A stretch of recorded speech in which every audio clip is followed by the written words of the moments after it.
The fluorescent lights hummed softly in the small exhibit room at the Canadian War Museum in Ottawa. Most visitors rushed past this corner space, drawn instead toward the tanks and aircraft that dominated the main gallery. But in this quiet alcove, a single glass case held something far more deadly than any machine of war. Inside the case, standing upright on a wooden pedestal, sat a rifle bullet. The brass casing had tarnished with age, turning from gold to a mottled brown-green. Someone had engraved letters into the metal with painstaking care, each character cut deep and precise. The words read simply, W. Hartwell. A museum curator led a group of high school students past the display. One boy lingered behind, pressing close to the glass, squinting at the small placard beneath the bullet. Recovered from German sniper position, Casino Sector, April 1944, he read aloud. Bullet engraved with name W. Hartwell. Origin unknown. Sniper identification. Gefreiter Otto Weiss, KIA. Same location. The boy looked up. Did he die? The guy whose name is on it? The curator paused, checking her notes. No. Sergeant William Hartwell survived the war. Died of natural causes in 1987, age 76. But the German sniper who made this bullet spent 6 months hunting him. Never got close enough to use it. How do you hunt someone for 6 months and never get close? The curator smiled slightly. That's the wrong question. The right question is, how do you stay alive when someone that dedicated is hunting you? She moved on. The boy remained for another moment, staring at the bullet, at those carefully engraved letters. Someone had spent hours etching that name. Someone who never got to fire the shot. Someone who died still hunting, still searching, still failing to find the ghost he'd sworn to kill. The lights dimmed as the museum prepared to close. The bullet sat in its case, silent and patient, waiting to tell its story. A story that began 52 years earlier, in a valley in Italy where fog rolled through every morning and death arrived from nowhere at all. November 1943, the Moro River Valley in Italy. Captain Ernst Keller pressed his back against the cold stone wall of the farmhouse, his breath coming in short bursts that clouded the freezing air. 3 of his men were dead, not from artillery, not from machine gun fire, just dead. One moment they were alive, Schneider talking about his sister's wedding, Hoffman cleaning his rifle, young Private Muller lighting a cigarette near the observation post. And then they stopped being alive. No warning, no sound of a shot until after the bullet had already done its work, arriving seconds later like an afterthought. Keller had been a soldier since Poland in 1939. He knew what combat sounded like, the scream of Stuka dive bombers, the hammer of MG-42 machine guns, the earth-shaking concussion of 88mm guns. This was different. This was something else entirely. The first man died at dawn while lighting that cigarette. Just stood there for 3 seconds after impact before his legs gave out. The second fell 3 hours later, killed while carrying ammunition 200 meters behind the front line. The third man, Sergeant Klaus Hoffmann, a man who survived Stalingrad, died while looking through binoculars at Canadian positions. The bullet went through his right eye with such precision, the exit wound barely disturbed his helmet. Keller found the binoculars later. One lens shattered, blood frozen on the metal frame. He'd known Hoffmann for 2 years, shared rations during the retreat from Moscow, covered each other in Kharkov street fighting, and now Hoffmann was gone, killed by an enemy he never saw, never heard, never had a chance to fight. His men wouldn't move now. 12 soldiers huddled in the farmhouse basement, rifles loaded but useless against an enemy they couldn't see. Young Private Becker, barely 18, kept whispering the same word over and over. Hexerei. Witchcraft. Keller wanted to slap him, but he wasn't sure the boy was wrong. How else could you explain it? The Canadians were killing his men from impossible distances, through weather that made normal shooting impossible, with accuracy that broke every rule of warfare. Across the valley, hidden in a shallow depression among dead grapevines, someone waited. He'd been in this exact position for 6 hours. The cold had stopped bothering him around hour 3. That was normal. In Manitoba, where he came from, you learned to ignore cold, or you died. Sergeant William Hartwell was 32 years old, ancient compared to most men in his unit. He'd been a hunting guide before the war, leading rich men through wilderness north of Lake Winnipeg. Most of them were terrible hunters. They talked too much, moved too much, wasted ammunition on impossible shots. But the forest was never empty. You just had to know how to look, how to wait, how to become part of the landscape so completely that you stopped being a separate thing. Hartwell had learned these skills from necessity. Rich clients paid $50 per expedition, but they only paid for results, and results required methods most men couldn't endure. He'd spent entire weeks tracking wolves through forests where temperature never rose above freezing. He'd waited 3 days without moving to get a clear shot at a cougar. He'd learned that movement meant death, that the hunter who moved first usually lost, that patience was deadlier than any weapon. Through his rifle scope, Hartwell watched the German farmhouse with calm focus. Not with human targets, not yet. But the principle remained the same. You found the perfect position. You settled into absolute stillness. You waited until the perfect target appeared, and only then did you take your shot. The rifle Hartwell carried was a Ross Mark III, a weapon most Canadian soldiers despised. During the First World War, the Ross failed catastrophically in muddy trenches, jamming when soldiers needed it most. The Canadian Army switched to British Lee Enfield rifles, and the Ross became a symbol of failed equipment. But Hartwell knew something others didn't. Despite its flaws in close combat, the Ross was incredibly accurate at long distances. Its straight-pull bolt action was faster and smoother than the Lee Enfields. In clean conditions with proper maintenance, the Ross was probably the most precise infantry rifle in the entire war. Hartwell had modified his weapon further, adjusting trigger pull to exactly 3 pounds, hand-loading ammunition with powder charges measured to the exact grain, mounting a Canadian-made telescopic sight adjusted perfectly for 800 meters. Other soldiers thought he was crazy, spending afternoons at the range, writing down every detail, recording temperature. They thought you could track them like deer, corner them with dogs. But wolves were smarter. They could smell you from a mile away, hear your heartbeat if you moved carelessly. And they never forgot danger. So you didn't hunt wolves, you ambushed them, found their trails, figured out patterns, discovered routes between den sites and hunting grounds. Then you found the perfect position downwind and waited, sometimes days. But when a wolf finally appeared, walking calmly because it didn't know you were there, that's when you took your shot. 1 bullet, 1 kill. Perfect placement ending life instantly without suffering. The old Cree trapper who taught Hartwell, a man named Joseph Bearwalker, explained it simply. White men hunt with their hands. We hunt with our minds. The animal doesn't know you're there until it's already dead. That's mercy and efficiency together. Respect for life, even in the act of taking it. At hour 14, the alpha male appeared. Massive, easily 140 pounds, with grey fur darkened by old scars. He moved cautiously through deep snow, testing the air, suspicious. Behind him, 3 more wolves waited in the tree line. The wolf was 380 meters away, wind northeast at 8 miles per hour, temperature 20 below zero. Hartwell exhaled slowly, calculated windage, squeezed the trigger with steady pressure he would later use on German officers who never knew they were being watched. The wolf dropped without a sound. The pack scattered instantly, vanishing like smoke. Hartwell was already moving. He walked 5 miles back to Morrison Ranch, carrying the wolf's body. Collected his $50, went home to his cabin on the lake. His wife Sarah was making dinner. Their son Michael sat at the kitchen table, practicing multiplication tables with serious concentration. "How long did you wait?"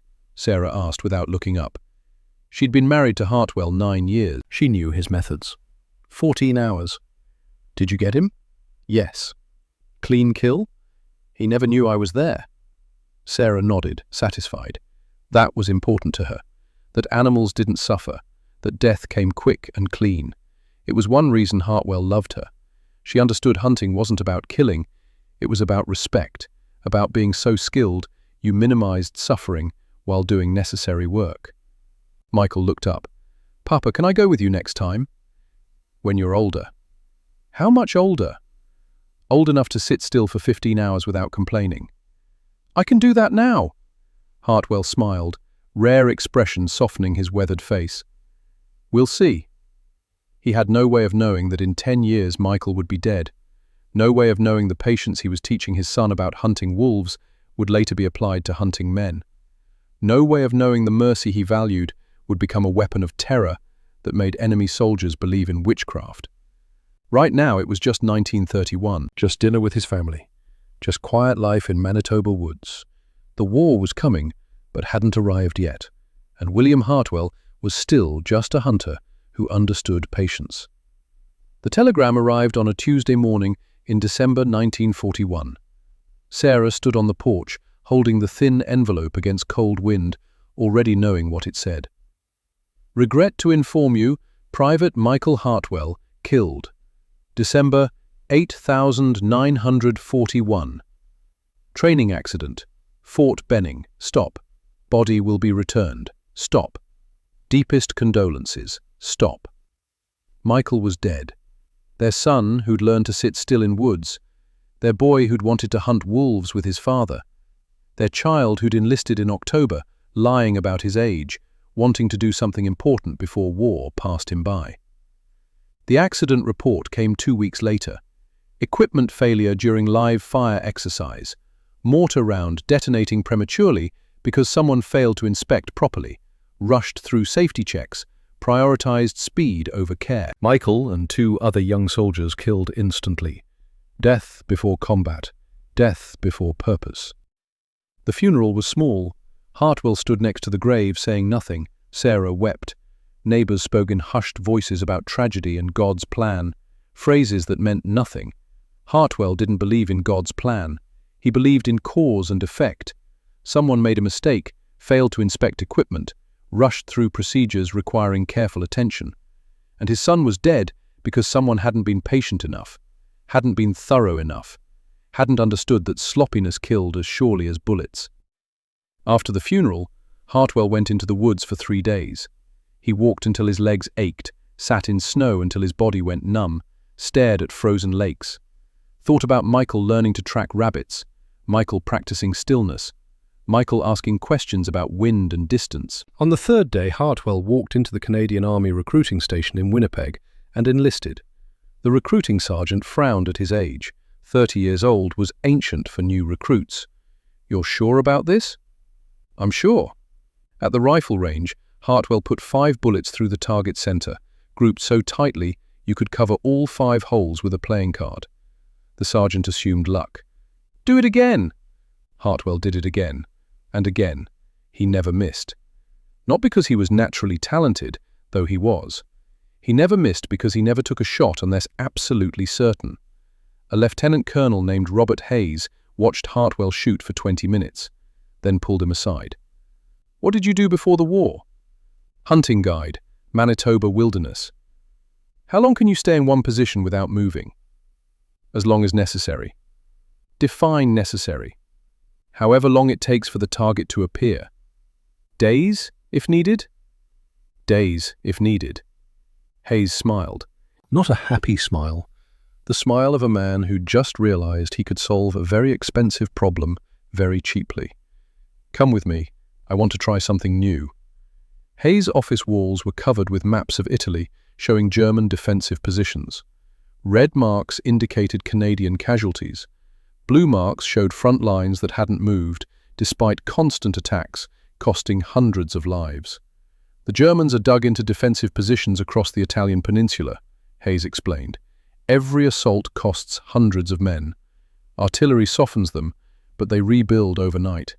Traditional tactics aren't working. We're bleeding men for ground that doesn't matter strategically." Hayes pointed to elevated terrain. "I need something different, something that creates fear, not just casualties, something that makes German soldiers hesitate before looking out windows or crossing open fields." "You want snipers," Hartwell said. "The British have snipers. What I'm asking for is different. I want dedicated teams who do nothing but hunt high-value targets. Officers, radio operators, artillery observers, Men whose deaths create maximum disruption. That's already standard doctrine. No, Hayes said firmly. Standard doctrine is aggressive. Multiple shots, suppressing fire, supporting advances. I want the opposite. One perfect shot per day, maybe one shot every 2 days, then disappear completely. I want Germans spending more time looking for you than fighting us. I want them to waste resources on counter-sniper operations that find nothing. I want them to stop trusting open ground, stop using observation posts, stop sending patrols. Hartwell understood immediately. This wasn't about killing, this was psychological warfare, creating invisible threat, occupying more enemy attention than entire battalions of visible soldiers. Most officers won't understand this, Hartwell said carefully. They'll see 1 kill per day versus 50 from a machine gun section. They'll think it's wasteful. Let me worry about officers. Can you do it? Yes. How? Same way I hunted wolves for 10 years. You don't chase them. You figure out where they'll be and wait there. When they appear, you kill the leader first. The pack scatters, becomes disorganized, starts making mistakes. Hayes leaned back. How long can you wait in position? I once waited 14 hours for a wolf pack in Manitoba. Didn't move, didn't eat, didn't sleep. Temperature dropped to 40 below. When the alpha male appeared, I killed it with 1 shot at 380 meters. It never knew I existed. And you can teach this? To some. Not everyone has the temperament. But the men who can do it, hunters and trappers, patient men from quiet places, they'll be more dangerous than any tank. Because fear is more effective than explosives. Hayes made his decision quickly. I'm authorizing a specialized sniper section. You'll choose your own men, no more than 6 to start. Priority for equipment and ammunition. You'll report directly to me. And you'll develop training protocols so we can expand this if it works. What about weapons? Ross rifles. Hayes frowned. The Ross failed in the First World War. In trenches, yes, but for long-range precision in clean conditions, it's unmatched. I can modify them for extreme accuracy. Give me 6 Ross rifles, and I'll turn them into instruments that kill at distances standard infantry can't imagine. If this fails, it won't fail, because I learned patience from wolves, and Germans aren't wolves, they're deer. Predictable patterns, trust officers, follow procedures. They can be studied and anticipated. Wolves adapt. Deer just run the same trails until something kills them. Hayes studied him, seeing something beyond military discipline or patriotic duty. A man with nothing left to lose. A man whose son died from someone else's carelessness. A man who would apply inhuman patience to killing because patience was all he had left. You're authorized. The training camp in Alberta was frozen mud and bitter wind. Hartwell chose 6 men. 5 were hunters or trappers, quiet men who understood patience. The 6th was Corporal James Monroe, a Saskatchewan farm boy who could shoot the head off a gopher at 300 yards before he was 12. Monroe was talented, maybe more gifted than Hartwell, but he had a fatal flaw: impatience. The shot is there, Monroe argued on the 3rd day. Wind is steady, visibility is good. Why wait 3 more hours? Because there isn't perfect, Hartwell explained. You can make that shot 8 times out of 10 right now. But if you wait for perfect conditions, you make it 10 times out of 10. What's the difference between 8 and 10? 2 dead Canadians when Germans figure out where you are after you miss twice. 2 families receiving telegrams like the one my wife received. 2 graves that could have been prevented if you'd been patient enough to wait for certainty instead of probability. Monroe didn't like this answer, but he was smart enough to recognize truth. The training was brutal. Hartwell positioned men in camouflaged hides for 12, 16, 20 hours at a time. No food, minimal water, no movement. If you shifted position, you failed. If you fell asleep, you failed. If you took a shot before Hartwell authorized it, you failed and started over from day 1. Most men broke within the first week. They couldn't handle mental discipline required to ignore their body's desperate demands. One recruit lasted 6 hours before walking away muttering about insanity. Another made it to hour 14 before crying from pain and maddening boredom. But the ones who succeeded, including Monroe, who failed 7 times before lasting a full 24 hours, became something more than soldiers. They became predators who understood that stillness was a weapon, that patience could kill as surely as bullets. Private Benjamin Chen from British Columbia was assigned as spotter, 22 years old, from a family that ran a restaurant near the Pacific coast. Smart, constantly questioning orders with mathematical precision. "Sergeant, have you calculated actual strategic value of this doctrine? 1 kill per day versus resource investment?" "No." "Don't you think that's relevant? From cost-benefit perspective." "Chen, when a wolf stalks caribou, does it calculate cost-benefit ratios?" "Wolves aren't conducting military operations." "No, they're conducting survival operations, which is exactly what we're doing. The wolf that's most patient survives and breeds. Impatient wolves starve or get kicked to death. This isn't about mathematics. This is about understanding that fear changes behavior more effectively than casualties change territory." Chen wrote this down, trying to quantify concepts that couldn't be measured with numbers. He would learn. But some lessons required blood first. By October 1942, Hartwell's section was ready. Hayes briefed them before shipping to Italy. "You're deploying to the Moro River Valley. Germans control high ground, which means observation and artillery spotting. Every attack, they call in precise fire, killing dozens before we reach their lines. Your mission, make those observation posts unusable." Monroe studied the map. "What's the expected kill ratio?" Hayes looked at him coldly. "I don't care about kill ratio. I care about psychological impact. If you kill 1 artillery observer and Germans pull back 3 observation posts because they're too afraid to man them, you've accomplished more than a company of infantry taking those positions by force at the cost of 50 dead Canadians." The transport ship to Italy took 11 days. Hartwell spent most time alone on deck, staring at ocean, thinking about Michael and wolves and the difference between necessary killing and murder. Animals didn't dream about their prey. Animals didn't remember faces. Animals lived in the present without guilt. That was their advantage. That was what Hartwell would have to learn. How to kill like a predator while remaining human enough to function after war ended. The Italian coastline appeared through morning mist on November 12, 1943. Hartwell stood at the rail, watching mountains emerge from fog, thinking about German soldiers who didn't know yet that everything was about to change. That invisible death was coming, that a hunter from Manitoba had learned to apply patience to human targets. Chen stood beside him, equally quiet. "Sergeant, when we get there, does it bother you? The killing?" Hartwell watched the mountains. "Ask me tomorrow." Tomorrow would come soon enough, and with it, the first kill. The first face he would remember forever. The first step toward becoming something more than human, or less than human, he still wasn't sure which. But the mountains waited, and in those mountains, German soldiers who didn't know yet that the rules were about to change. The first kill happened exactly as Hartwell predicted. Dawn on November 14, 1943.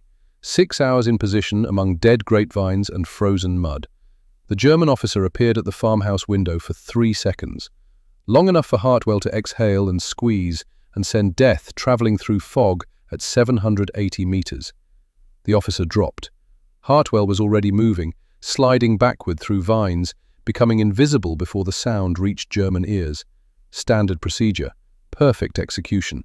1 shot, 1 kill, 1 ghost vanishing into Italian hills.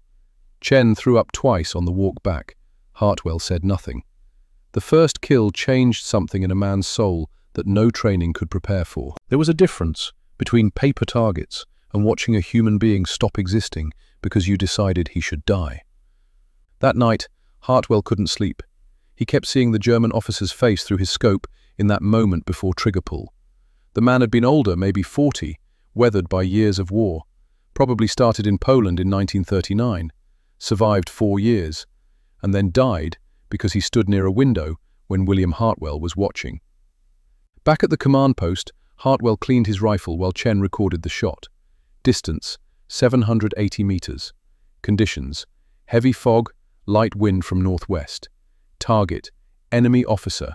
Result, confirmed kill. Time in position, 6 hours, 12 minutes. The logbook was Hartwell's innovation. Every shot documented with exact measurements. This wasn't guesswork.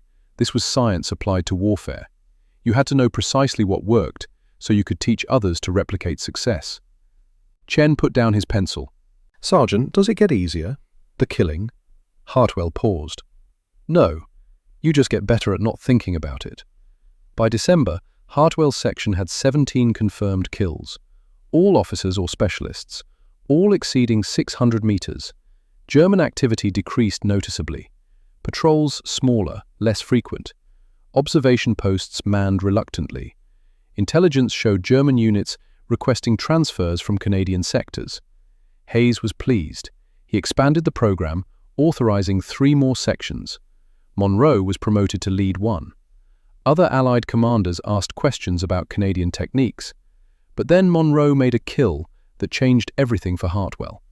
They tracked a German artillery observer for 3 days, a captain calling in strikes with devastating accuracy. Monroe got his shot at 850 meters. The German captain fell. Standard procedure said withdraw immediately. But Chen noticed something. Sergeant, there's a dispatch case. The German officer dropped it, just sitting there. Leave it. It might have coordinates, radio frequencies, intelligence that could save lives. I said leave it. But that night, Hartwell couldn't stop thinking about that dispatch case. Hayes had been pushing for more intelligence. Against his better judgment, against every rule he'd established, Hartwell returned to the position alone the next morning. The German captain's body was still there, frozen in death's awkward positions. The dispatch case lay where it had fallen. Hartwell approached carefully. Nothing. The Germans had been too afraid to recover their own dead. He opened the dispatch case. Inside were artillery tables, radio code sheets, a map marked with German positions. Standard intelligence. Valuable but not extraordinary. And then he found the photograph. It showed the German captain in civilian clothes, smiling, standing next to a woman and a young girl in what looked like a park in summer. The girl was maybe 8 years old, holding a red balloon, her face bright with childhood joy. The woman's hand rested on the captain's shoulder. On the back, in German script, were words written in a child's careful handwriting. Later, Chen would translate, Mein liebster Papa, komm bald nach Hause, deine Maria. My dearest Papa, come home soon, your Maria. Hartwell stood there for a long time, holding the photograph, looking at the captain's body. This was the difference between wolves and men. Wolves didn't have daughters named Maria who missed them. Wolves didn't carry photographs of families. Wolves didn't write letters promising to come home soon. He took the dispatch case for Hayes. But he left the photograph with the body, placing it carefully in the captain's breast pocket, where it would be found by whoever recovered the corpse. It was a small gesture that meant nothing strategically, but it meant something to Hartwell. Some recognition that he'd killed a father, not just an enemy officer. That night, Hartwell wrote in his private journal, 26 confirmed kills since November. I remember every face.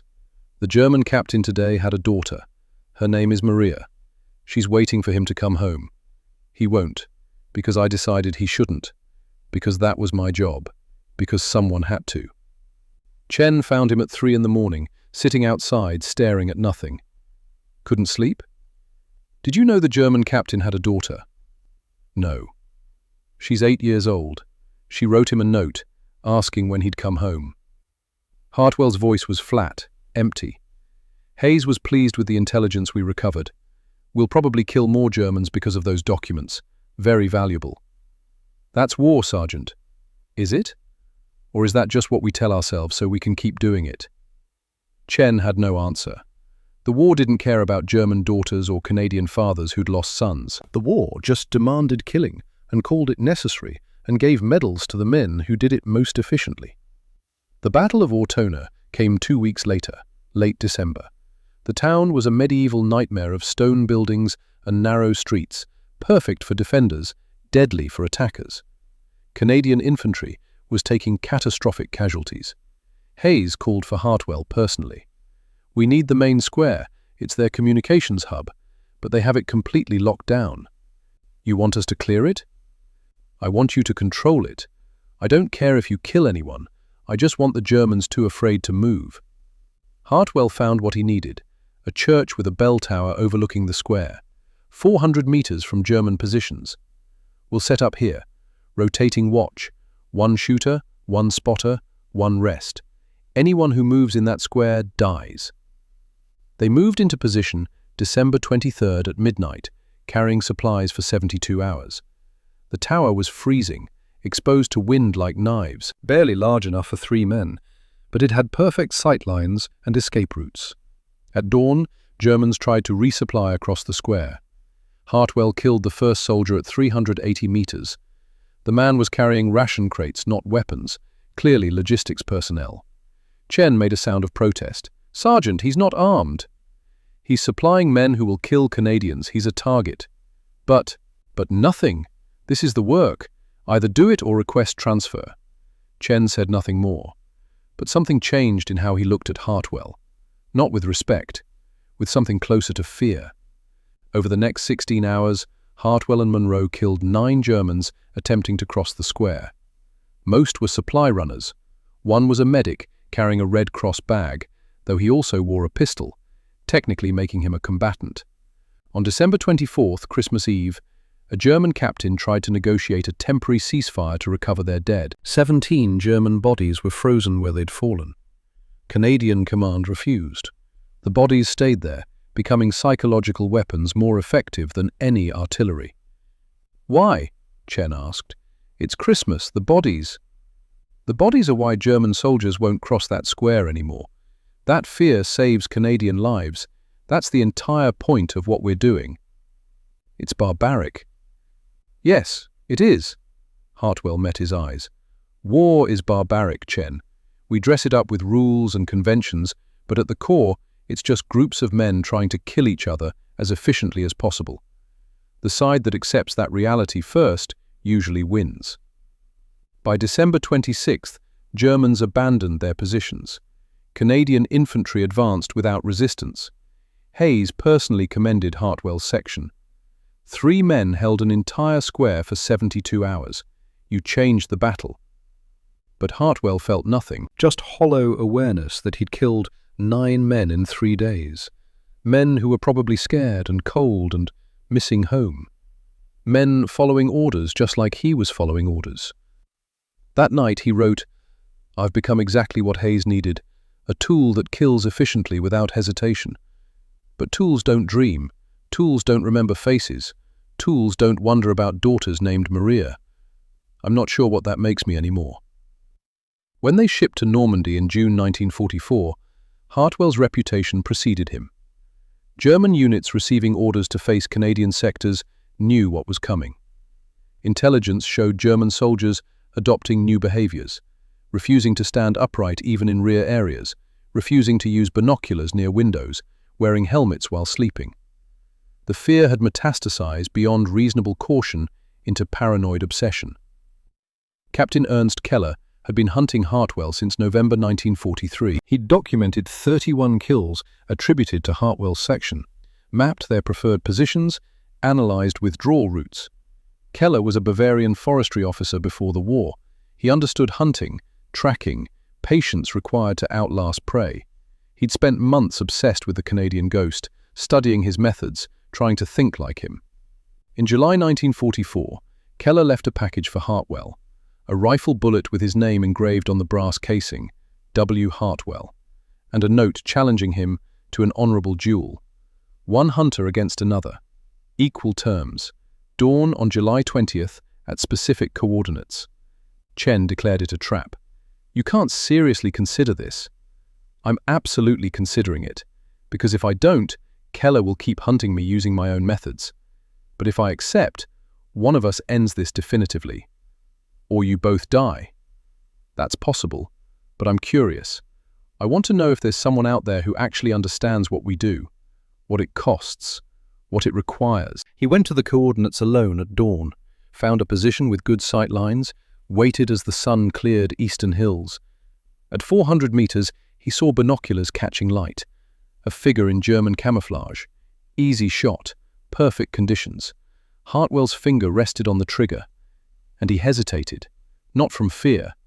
He hesitated because this was the first time in 9 months he was shooting at someone who knew he was there, someone who'd chosen to be there, someone who understood the game.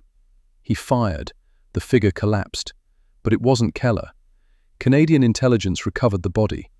Gefreiter Otto Weiss, a German sniper from the Eastern Front, experienced but not Keller.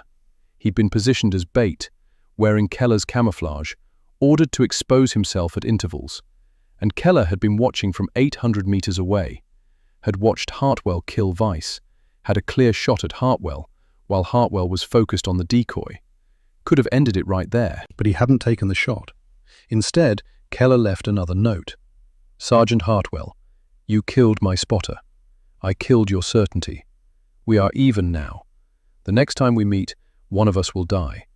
But today, I chose to let you live, so you can understand what it feels like to be hunted by someone who knows you as well as you know yourself. Sleep well. For the first time since Michael's death, Hartwell felt something like fear. Not of dying, but fear of being understood. Fear that Keller had seen the cost, the price paid in humanity for perfect patience. Fear that when they finally met, he might recognize himself in the enemy's eyes. The war ground on through autumn 1944. The kills continued, 41, 53, 68. Each one documented in the logbook, each one remembered in his private journal, with faces and details that wouldn't fade. By November, intelligence confirmed what Hartwell suspected. Captain Ernst Keller was dead. Not from enemy fire. The German sniper died in his hide during the Hurtgen forest campaign, stayed in position too long during a cold snap, refused to abandon his post even when conditions became lethal. They found his body 3 days later, frozen in shooting position. Hartwell requested Keller's effects. It took 6 weeks. When the package arrived in January 1945, it contained Keller's personal logbook, translated into English. Keller had been documenting Hartwell's operations since November 1943. The logbook showed maps, analysis of withdrawal patterns, philosophical notes. The final entry, dated November 17, 1944, made Hartwell sit down hard. I have studied Sergeant Hartwell for 1 year. I believe I understand him, not as enemy but as fellow hunter. He hunts from necessity, not pleasure. He kills efficiently to minimize suffering. He respects his prey even as he destroys them. Tomorrow I will attempt to intercept him. If I succeed, I will use the bullet I prepared. If I fail, perhaps he will find this logbook someday and understand that he was not alone. We are both hunters who became weapons. The difference is that he will survive the war, and I will not. I know this because he still remembers he is human. I have forgotten. Hartwell read that passage 5 times. Then he closed the logbook and cried for the first time since Michael's funeral. Not for himself, not for his 81 confirmed kills, but for Keller, a man he'd never met, who understood him completely and died alone because he couldn't stop being what the war had made him. The war in Europe ended May 8, 1945. Hartwell's section was near the Elbe River when ceasefire was announced. Men celebrated. Hartwell sat alone, cleaning his rifle one final time. Hayes found him there. "It's over, Sergeant. You can stop now." "Yes, sir." "You did extraordinary work, saved countless lives, changed how modern warfare will be conducted." "Yes, sir." "You don't seem happy about it." Hartwell looked at him. "I'm not happy because I spent 18 months becoming very good at something terrible. And now I have to figure out how to go back to being a husband and a guide and a human being. I'm not sure I know how to do that anymore." Hayes had no answer. Hartwell returned to Manitoba in September 1945. Sarah was waiting on the porch exactly as he'd left her. They embraced. She wept. He didn't, couldn't, just held her while she shook. The first 3 months were hardest. Hartwell couldn't sleep in their bed. Too soft, Too warm, too safe. He slept on the floor next to the wood stove, waking every 2 hours. He couldn't tolerate crowds. When they went to Winnipeg, he spent the entire trip calculating firing positions, identifying cover, analyzing threats that didn't exist. In January 1946, Sarah found Hartwell's private journal while cleaning. She read it in one sitting. When he came home, she was crying. "Why didn't you tell me?" "I'm not fine, but talking about it won't make me fine. 83 men, Will. You killed 83 human beings." "I know. And you remember all of them. Every one. Their faces, the conditions, sometimes their names. Sometimes I've seen photographs of their families." Sarah read aloud his entry about the German captain with the daughter named Maria. "How do you live with that?" "I don't know yet. I'm still figuring it out. That's why I wrote it. To try to understand what I did and why." "Could you do it again? If another war started?" "No. I gave everything I had to give. I became exactly what they needed me to be. But I can't do it again. I won't." Sarah closed the journal carefully. "Promise me something." "Anything. Promise me you won't destroy this. Promise me you'll keep it so someday you can look back and remember you were human, that you struggled, that you cared. Because burning it means burning the part of you that still feels guilty, and feeling guilty is how you stay human." Hartwell looked at the journal. "Okay, I'll keep it." He locked it in a box under the floorboards and didn't look at it again for 40 years. In 1947, Monroe invited Hartwell to speak at the newly established Canadian Army Sniper School. 60 students sat in the classroom, eager to learn the techniques that had made Canadian snipers legendary. Hartwell stood at the front and felt sick. "You all want to know the secret. You want the formula that makes you unstoppable. There is no trick. There's only patience and math and willingness to become something less than human. The Canadian sniper doctrine works because it asks you to stop being a soldier and start being a predator. And it will change you. Eventually you'll realize you've spent so much time thinking about firing solutions that you've stopped thinking about the fact that you're ending human lives." One student raised his hand. "Did you ever regret it, sir?" "Every single day. But I did it anyway, because someone had to. That's the truth about warfare. Sometimes the necessary thing is also the terrible thing, and you don't get to opt out just because it's hard." He finished and left. Monroe followed him to the parking lot. "That was bleak, Sergeant. It was honest.